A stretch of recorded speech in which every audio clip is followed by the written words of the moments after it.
Well, hey there team, welcome back to the channel. Welcome to my overview of TankHead. So, for those not across it, I do overviews on this channel. I have a whole spiel where I talk about how I play the first 2 hours of a game because it's a Steam refund window. It's just to get some soft impressions and spread the word about interesting games. TankHead's a bit of an exception because it's an Epic exclusive, so I don't really know what their refund policy is, but I put in 2 hours nonetheless, and I was really impressed actually. This is a really cool and interesting game. Now, I don't usually cover Epic Games stuff. The reason's not like ideological or anything like that. It's just that I need to keep my scope narrow. I pretty much just play Steam games these days. I don't cover consoles either. But it was one of those sort of happy coincidences, I guess, where I was over on Epic having a look because they've got their Christmas giveaway thing coming up, and I was just checking out the state of that and saw this TankHead game had just dropped, and I'd never heard a word about it. Anyway, I reached out to the dev and they were happy to throw me a key, and I thought I'd just have a quick look and share it with you. Still got a lot of really interesting, unique stuff, but, you know, mixed in with some more familiar mechanics. Like, in a way, if you had to paint me into a corner and turn it into an elevator pitch, I would say it's sort of like War Thunder or World of Tanks, but instead it's much more narrow focused in a sort of single player narrative and world with more of a run-based roguelike kind of gameplay through loop. And it gets a lot of it right. Some of the stuff gets a little bit fiddly, but for the most part, like, I really like this. It's really original and unusual. It's going for like $45 Australian, which I suppose is mid-range, you know, sort of double A. This is something that I don't know if you do check Epic fairly regularly, or maybe just keep it in the back of your mind, perhaps wish list it. I don't know how much content is there, but aspects of the moment to the moment are really solid, like the sort of default cannon you get on your tank, this 20mm bloody monster thing. Even though it's like the basic bitch weapon that you probably want to upgrade as soon as you can, the way that it just thuds and the ricochets off the ground, and oh my goodness, it's got some really good feedback. It feels good. Fighting with it is fun. Anyway, let's strip it back. You're not the tank per se, you're kind of like a floating drone. The story is meeting itself out in kind of little lore things that you pick up along the way, but it seems that there's been a few factions fighting in this kind of near-future tech race around like anti-gravity or something like that. I don't necessarily want to get into it too much. I don't necessarily fully understand it, but at the core, there's some sort of immortality type technology going on, where it seems that people can kind of, I think, hibernate in a way, like put themselves into almost like cryo sleep, but then project out of that into a robotic instance, right? And it goes to a lot of length of broaching the gap of having essentially multiple copies of your conscience. So it's really interesting. I find it really cool, actually. The idea that, like, when you're cruising around in a drone, you're kind of a copy-paste version of your base conscience, but now you're generating two consciences, like one sitting in the coma, but it's still two instances of you, and having to rewrite, so bring your copy back and merge it. That seems to be a core loop, the idea of sort of, you know, Steam cloud saves overriding local saves, to use a kind of apt descriptor. And I find that cool because I haven't really seen that as an idea in fiction. So you cruise around in your little drone. It's not really clear where your human is, or if maybe you're just a pure AI using the same system. I'm still figuring that out. But you can pop your little drone into a tank, and I don't know if you really get multiple tanks, or if you do, it's not a real big part of the core loop. Like, the sort of scope of equipment at your disposal is fairly narrow. Dare I say, it seems like there's small amount of content. That's the direction they've gone, that's fine, but I feel like that hobbles it as well. I've seen a lot of what the game has to offer in this short amount of time, and if you told me that this game is actually quite a short game, I'd probably believe you. So what's there is quite brilliant, and I'm getting into speculative territory, but I feel like it could or should be more. So you've got your starting sort of tank, and it controls really well with WASD, right? You can kind of spin on a dime and you strafe around, and when you get into tank versus tank battles, it's really quite fun. Like I said, all the sound, the fidelity, it's just really interesting, and a great feedback component. When you do pop an enemy tank, you can hear them cooking off, and they have their bloody turret explode off the top in some circumstances, and there's these little small drones that kind of zap, and they seem to like freeze you in place with some sort of pulse. And anyway, it works really well. But you pop your little drone onto this tank, and it has some modular parts to it. There's like 2 engine slots in the back, you got your 4 wheel slots, you've got 2 side panels which can, act as if you want to put an armor panel there, or maybe you want to have just storage in general, maybe you found some spare wheels or ammo boxes or whatever. And then you've got your gun on your turret and you can put like secondary disposable super weapons.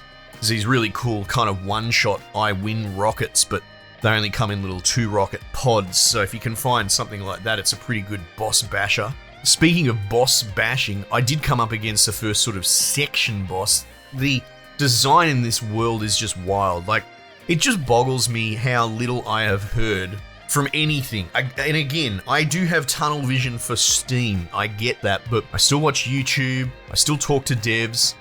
God help me, I'm on Twitter. I'd be really curious how this goes, and I wish the devs nothing but success, but my god, they need to bring this across to Steam. And again, a little bit beyond my pay grade, but I wonder, even if Epic does bankroll your project and covers safely all the potential sales that you probably could have had, I mean, I would really be curious about the sort of targets and sales numbers that you get over on Epic, because as much as I've been a supporter of the free games on Epic, I really feel like it's just not getting enough market share, especially for smaller, interesting indie games. That kind of hurts my soul. As much as this was a really wonderful find, and I think this game's excellent, and half of you are not going to go near it because it's on Epic, it sort of breaks my heart. That's not your fault. You're the customer. Customer is right. So I don't know, maybe the devs see this because there's not a lot of coverage around it. Do what you can. If your Epic thing runs out in a year or whatever, bring this across to Steam, man. It's so cool. Anyway, but yeah, the world design's wild. It's kind of mind-boggling and really original. And this first boss I may show some footage of because it's just bizarre. It's wild. The arenas play out in these kind of in runs, and at least the first area is this. No, it's not a procedural map.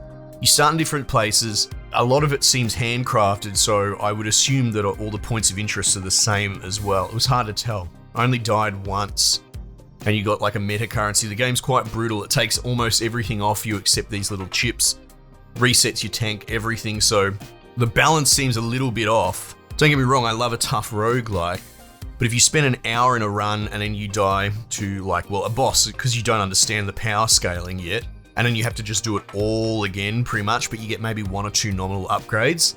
That might be a bitter pill for some people to swallow, especially when everyone these days is aware of how roguelites work. But you cruise around, fighting, going to different points of interest. There are ones that are essential for the mission, but there are other peripheral stuff. There'll be like a shop you can spend currency in, but you can essentially scrap other tanks.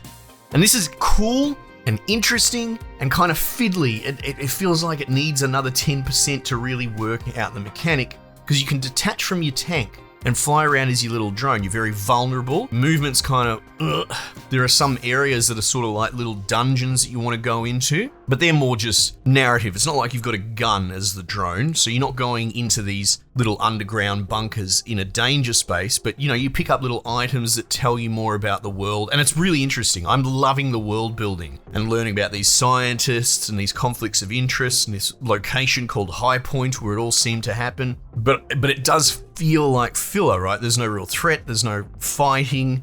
I had to platform back out of a basement by placing a bin, and that whole experience was just clunky and unpleasant. But what it really seems to emphasize, let's say you clear a point of interest, you fight the dudes, the best part, you finish the fight, you win, you repair, it's great. Well, actually, even speaking of repairing, you've got quick repair things which are kind of like Estus flasks. They're very rare and you don't want to use them if you can help it. You can get out and manually repair all the bits in your car, which is novel until you do it for the 10th time. And then you can go over to an enemy tank, you can pull off all 4 wheels, all panels, all that, and scrap them or replace yours with them. But again, the novelty starts to rub off when you realize that at that point of interest, you get in and out of your car 5 times cruising around, looking for different parts to add onto your car. And you've kind of not going to change your car parts 95% of the time. Maybe you find a rare wheel or something that you want to upgrade, but generally speaking, you're going out and you're just scrapping all this crap for currency, and it is a little bit fiddly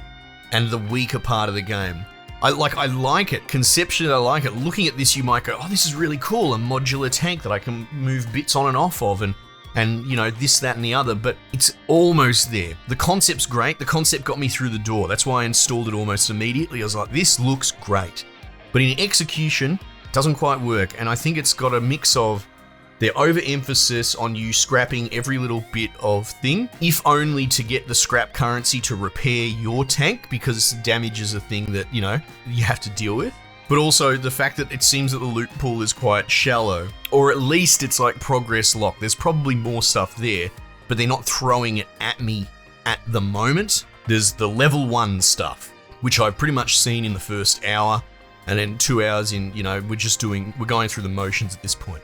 Anyway, I'm not trying to be hard on this game. It might sound like I'm being a bit firm, but honestly, that often comes from when you really like something and the potential is there, but you're a bit disappointed. But even saying disappointed, I don't know if that's the right way to put it.